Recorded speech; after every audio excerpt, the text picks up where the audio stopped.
En síðan dreifum við hljómsveitina aftur í gang. Við fengum af því að við vorum búinir að vera að spila aðeins, við vorum ég og Gylfi vorum í MH, Tómas reyndar ekki, en hann var í MS eða ekki?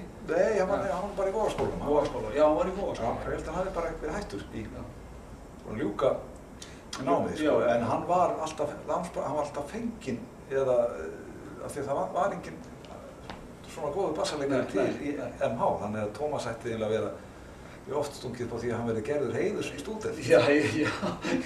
Úr MH, fyrir það að hann hljóp til og spilaði undir hjá í svona einhverjum uppákomum, tónlistarkvöldum og annað, og þá var svona sett saman eitthvað svona nýja riffsberja. Það var kom Jakob inn í þetta og Árni Vilhjálmsson trommari sem lögmaður hér í bæ, hafði verið svona skólatrommari.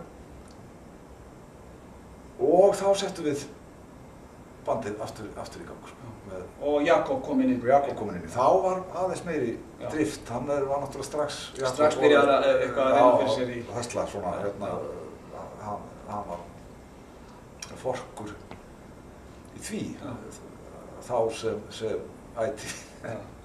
Sér ekkert fyrir endan á því? Fyrir og síðan, nei, þannig þá gekk nú strax betur að krækja að koma einhverju af stað. Með stundum með dálítið glannalegum hætti, það var þannig þá dag að það þurfti að það var ekkert sjálfgefið að það væri hægt að fá skemmtanalífi. Það þurfti að vera til að halda dansleiki einhver svona félag það. Þetta var einhver haftastefna í þessu, og það var til dæmis badmintondeild Vals var næstum því með árshátíð í einustu helgi í Silfurtúninu og það var fengið svona lánuð nöfn og Jakob og við notuðum, það hafði verið einhvern tímann farið einhver fyllir í ferð á Hreðavatn í MH, svona vorferð. Sem sagt skólinn? Skólinn, já, nefndurnir náttúrulega var ekki nokkur kennari með þér og þá hafði verið stofnað ferðafélagið Keðjan. Ferðafélagið Keðjan. Og ég held að ferðafélagið Keðjan hafi aldrei farið í neitt annað ferðalag heldur þetta eina, en það hélt að Ferðafélagið Keðjan hafði það að svona þeir voru svona þetta skemmtanaleyfi. Það var notað, það þurfti alltaf að til að fá leyfi fyrir. Já, það var skaplega svona erfitt að fá leyfi bara til að halda skemmtanir. Þar voru notaðar svona félög glímudeild Ármanns, hélt vikulegar skemmtanir og badminton og eitthvað svona og það var þeim borgað eitthvað fyrir að lána. Já, það þurfti að vera þá. Já, það þurfti að vera með kennitölu þá. Já, og eitthvað svona þetta þurfti að vera eitthvað félag með einhver svona félagssamtök, en ekki bara einhver umboðsmaður sem ætlaði sér að sem var í business. Þetta var að líta út. Þannig að allar svona skemmtanir í klúbbnum, sérstaklega það var á sunnudegi eða fimmtudegi, það var alltaf einhver, þótt að enginn kæmi og ferðafélagið Keðjan stofnuð af MH til þess að fara í eina ferð eitthvað vorið og hvort ef að ferðafélagið Keðjan var ekki með kennitölu, það var með árshátíð bara hverja helgi. Ekkert í það aðtuga. En sem sagt, riffsberja, það eru þið þrír, svo ákveðið þið á einhverjum punkti að veitu hver var trommari í riffsberju? Ásgeir Óskarsson í fyrra bandinu. Eftir að Jakob kom þá var það Dave Dufort. Já, Jakob kemur, sem sagt, hann er með ykkur í MH, eða ekki? Já. hann er með að Gylfa í... Og Tómas í Vogaskóla. Tómas í Vogaskóla sem var fenginn... Lánaður. Lánaður þaðan af því að vantaði góðan bassaleikara. Þess vegna hefur verið það rætt gera Tómas heiðursstúdent. Spilaði hann kannski einhvern tíma með kórnum? Já, hann spilaði með kórnum. Já, það var Róbert Abraham Áttursson sem stjórnaði kórnum einhvern tíman á einhverju áramóta skemmtun og þar var Tómas bara virkjaður í það. Hann var að fara á æfingu í... Hann var að fara að spila með okkur í öðru. Fór inn í vitlaust. Og fór inn í vitlaust. Herbergi þar sem að Dr. Róbert Abraham var að segja, já, fínt, þú ert kominn verð þú hér og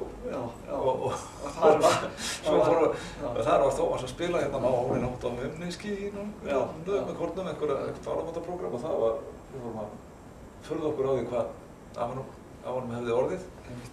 En það var, jú, en svo er ákveðið að Jakob komi bara í En það var stundum bandið. Þegar Ísberg var að spila það var ekkert rosalega mikið að gera stundum. Þeir voru ekki þekktir kannski undan þegar þau komið yfir Elliðaá. Nei, það var ekki. Og Tómas átti einhver orð það einhvern tímann, var það ekki rétt? Að móðir það var eiginlega í fyrra. Fyrir hljómsveitinni og við vorum ekki alveg nógu duglegir að bjarga okkur.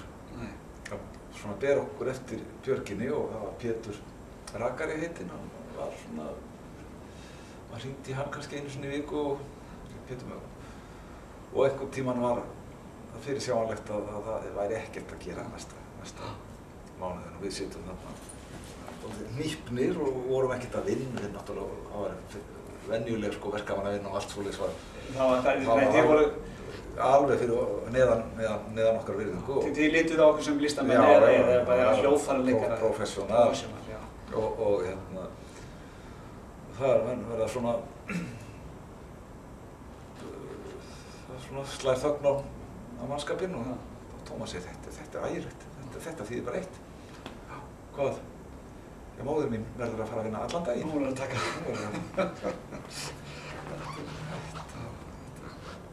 Það er snillt. En svo sem sagt, þið eru í MH og Kobbi kemur það þeim, Jakob Magnússon. Jakob kemur. Við. Og það er kraftur í honum. Hann kunni á síma.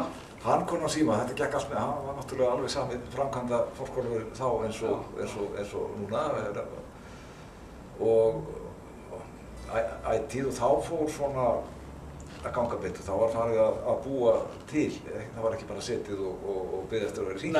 Nei, og ekkert stólað á Pétur Rakara. Nei, það var, eða Ámunda.